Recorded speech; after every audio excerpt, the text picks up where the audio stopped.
want to talk first about the foreclosure fiasco that we have on our hands. What do you think the banks should do at this point? We have Bank of America halting foreclosures in 50 states, JP Morgan Ally in 23 states. What should we see? I think they're doing it right at this point, based on what I know.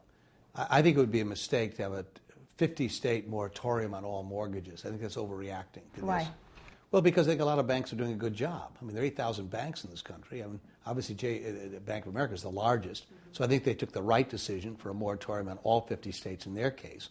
But these other institutions, based on the volume of mortgages they hold in various places, to require every institution in every state to establish the same moratorium, while that's appealing politically, actually could do some real damage to the economy as well.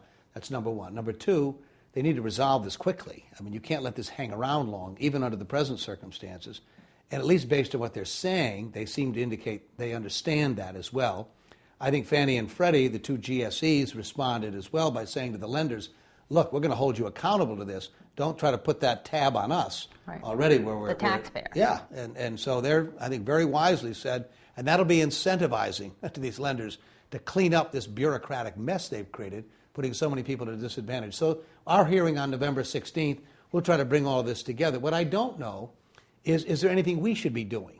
That is, does the Congress step up? That is the question, because the President, David Axelrod, on his behalf, came out this week, and the President hasn't called for a national moratorium, but you have some states' attorneys generals coming out and calling this outright fraud. Take Ohio, for instance. Take the letter from House Speaker Nancy Pelosi and some Democrats from California. So this is becoming very political, and the question is, should or shouldn't Washington step in? Well, first of all, we're 20 days away from an election. And so you get certain language at this time of year. It's that season we're in. And so you get sometimes a little hyperbole, to put it mildly. And I think by having the hearing after the election, the first day we're back, or the second day we're back, on this subject matter, is plenty of time. In the meantime, I would hope that the institutions would have, in fact, cleaned this up. It is, in some cases, fraudulent and abusive.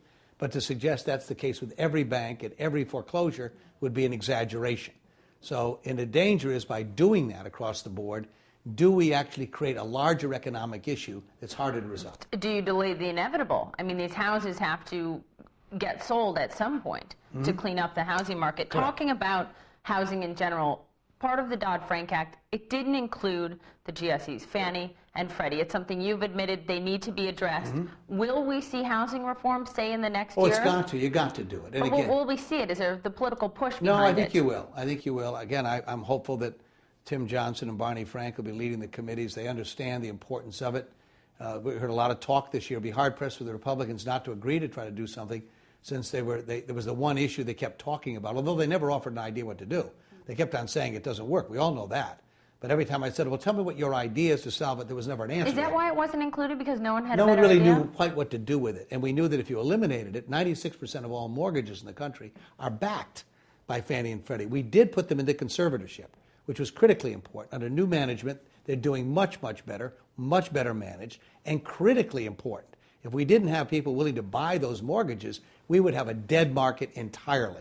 So while you need to replace Fannie and Freddie with a better idea, in my view, the good news is they're still there. The bad news is we need an alternative.